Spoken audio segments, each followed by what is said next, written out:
There you go. So 1, 2, 3, 4. Please check your answers against mine. See how it went for you. I'm happy to answer any questions. Yeah, I got that. So, oh dang, that was actually pretty close. Okay, right.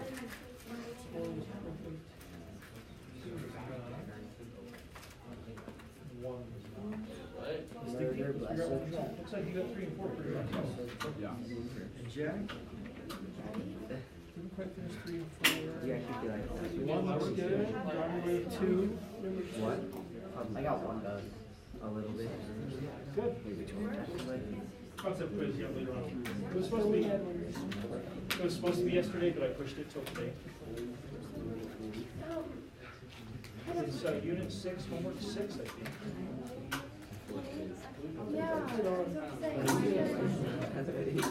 We did it last, like you did material last week.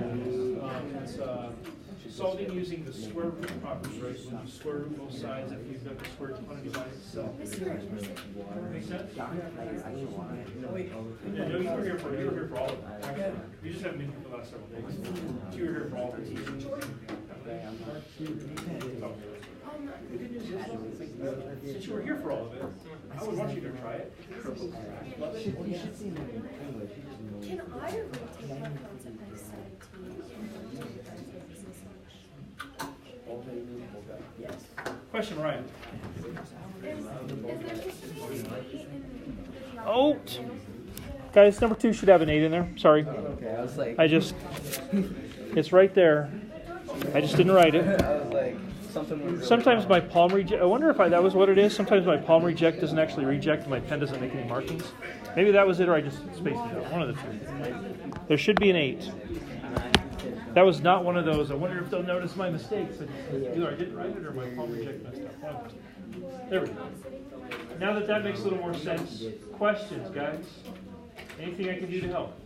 No, thank you. I'm just trying to rework number 2. You know what you did. Okay. So let's do it like this, just so you guys can have max time to get things done and be productive. You do 2 and 3. Be happy to. So listen up. I'm going to do a couple of these. I'm going to at least do numbers 2 and 3 here. But some of you might say, I'm good. That's fine. If that's you, grab a computer, grab a phone, go ahead and get started on your review assignments, Unit 6, Homework 6. But please do so quietly. I want to work on numbers 2 and 3. Okay, so 2. I want you to be connected. Like I want you to be able to say, hey, Jack, number 7 doesn't make any sense. You could have a conversation. When people see headphones in, they usually are like, they're busy. I don't want to talk to them because I don't want to interrupt. I want you all to be connected. So number 2. So you tell me if I write anything that doesn't make sense. Okay. So here's number 2. I would start off with the left parentheses.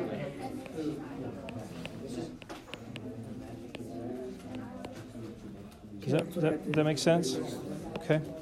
Times, same kind of thing here, like so. So far, so good? Okay. What I think I'm going to do now, like I usually leave my numeric basis for the very end, and I'll do my variable bases. So I've got this and this are obviously the same base. So what's x to the negative 12 times x to the negative 15? X to the negative 27. That's right. You add your exponents. Yeah. Y is same sort of thing. Why did that?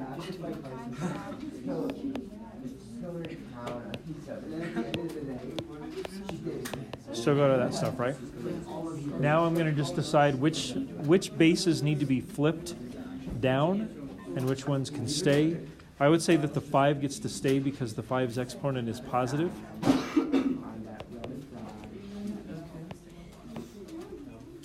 And I would say that the x's exponent is negative, so it needs to flip down. I'd say the y's exponent is positive, so it stays right where it is in the numerator. And the 2 has a negative exponent, so I think it needs to flip down. And then finally, 5 squared I know is 25. 2 cubed is 8. Okay. That's how I got to my answer. And then remember 3? Yep. When does this factor completely? Yep.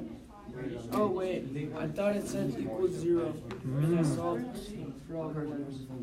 It makes a big difference, right? Because if it said equals 0, probably the instructions would say solve, whereas the instructions just said factor. Say again? Can you still do it though? Sure. So before I do, let me ask you, if you said you tried to solve it, Yeah. did you have this step anywhere in your work? I had a similar step. What did it look like?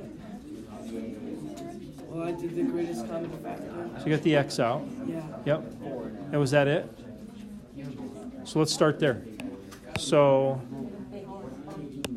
greatest common factor comes out like so. Bless you. So, and that's always a good first step. So the fact that you did that is very good. So you want to do that first. Then what you do is you look at the leftovers and ask yourself, could I further factor the leftover inside the parentheses? Sometimes the answer is going to be yes, like in this case. Other times it'll be no, I can't. So you just leave it alone if that's the case. So here, since that can, at least it looks like it can be factored because it's one of those quadratics, I'd maybe come off to the side and do the little box thing. So 5x squared goes here, or 5x squared goes there. -2 goes there. Yeah, that's right there. Do the whole AC routine. So AC would be -10. Yeah. And then it would be -5 and 2. Yep, I agree. So -5x and 2x goes there.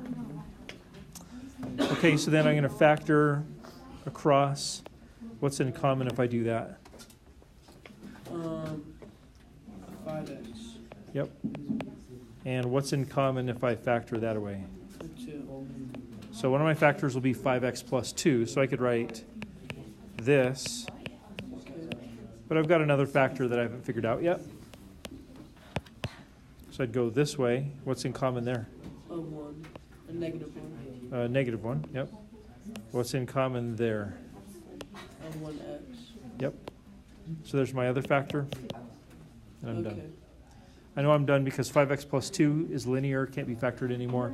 X minus 1, also linear, can't be factored anymore. Sounds good. Okay, Good. cool.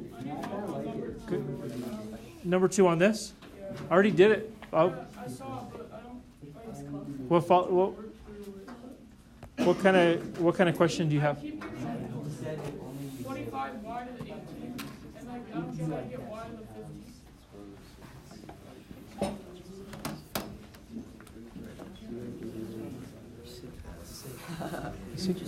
Because I have 25 y to the 18 over x to the 12, and then x to the 15, y to the 3rd.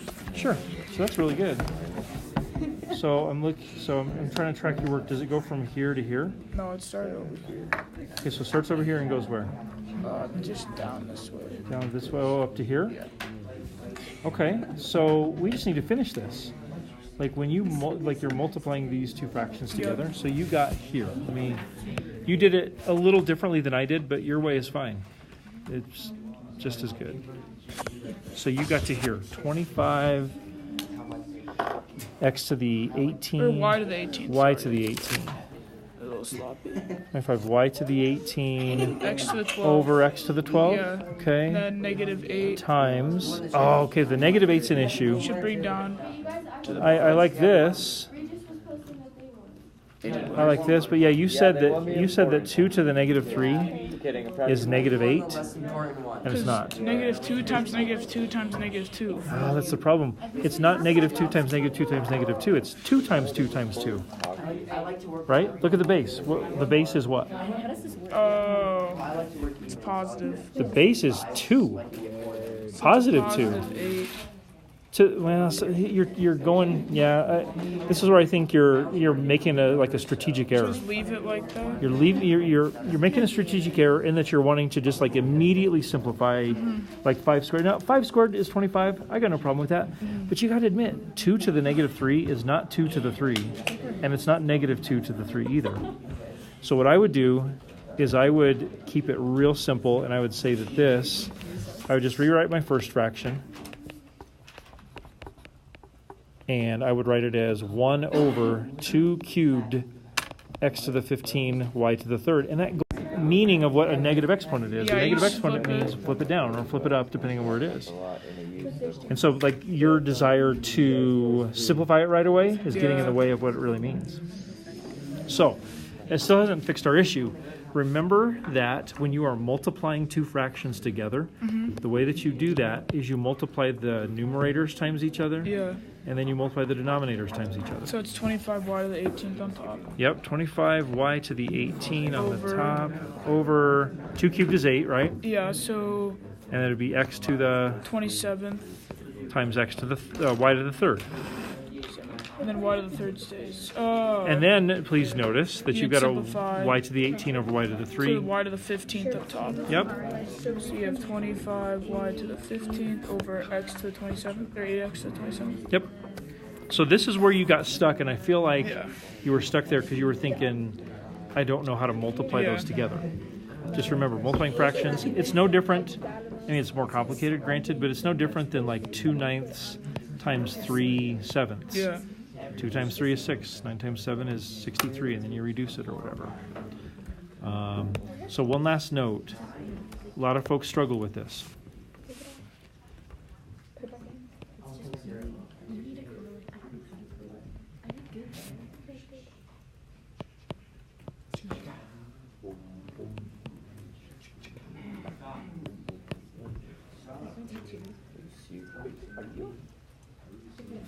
Why would that be a positive? It goes to what this is. This means flip it down. Oh, you bring it down to let it just be 8. So this is a negative exponent. This is a negative base. Oh, it'd be 1 over 8, because it would be... Oh, so 8 would be down on the bottom. Yeah. Oh, that makes sense. This is not telling us to flip anything anywhere. This is just saying 8's negative. Make sense? Yeah. Okay. So it's really important to Well, really how's grasp- negative 8 1/8? It's Oh, because not. it's... It's yeah. not. Oh, you put the not equal Yeah, sign. I put okay. the it's not equal to. Okay, I was like, that does not make sense. Yeah. Okay, thank you. Yep. Do you think I should be I can borrow a phone? Oh, phone right now. I did my